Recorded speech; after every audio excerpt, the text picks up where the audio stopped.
This little bounce you're seeing today might be a little bit of a reaction to yesterday's overreaction. But remember, it was a Monday morning. The tweets came out or the news came out on Sunday night. Markets haven't had a chance to really digest it, even though it expected what China said, that they were going to retaliate. It was the tone of the headlines. It was the word of the headlines and the smart logic algos that read those and then react. Why'd you call it an overreaction? Well, because I think that a lot of what he said, the market was prepared for. It came out on Friday. We knew that they were going to retaliate, yet the market managed to rally on Friday. Then on Sunday, when they come out with the headlines and then they start hitting you with the treasuries and Boeing and the industrials and energy and the farmers, that it was all very, very negative. And so the smart logic algos that read those headlines and read those words tend to just feed on themselves. I'm starting to think that the stock market is like a bad episode of The Bachelorette because they have a Laura Martin over here. We'll get to you in just a second, Martin.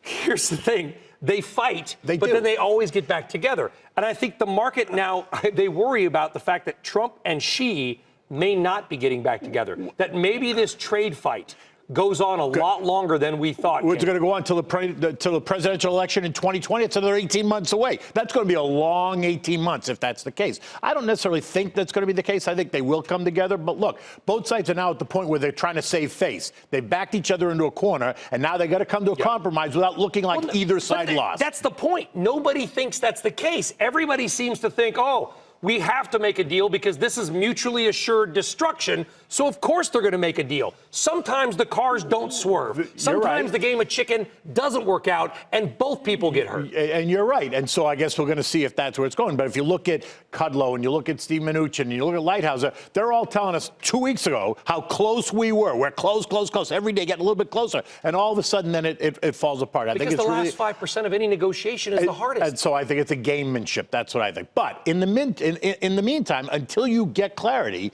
then the market's going to be driven by the headlines. And then it's going to be driven by technicals because we're very close to a trend line support. 2775 on the S&P. If we hit that, then it's going to automatically send another wave of sell orders to the algos. What's the number? 2775 on the S&P is the 100. That's the intermediate. The 200 is only at 2752, just 25 points below that. We could test 2775 and very quickly test 2752. And if we fail there, then it'll feed on itself and you can expect a very swift December-like reaction. Because everything moves so much faster because the computers are in the algos, read those numbers, and they feed on each other, and they automatically eliminate the buy-side interest, inline buy-side interest, and create a void in prices.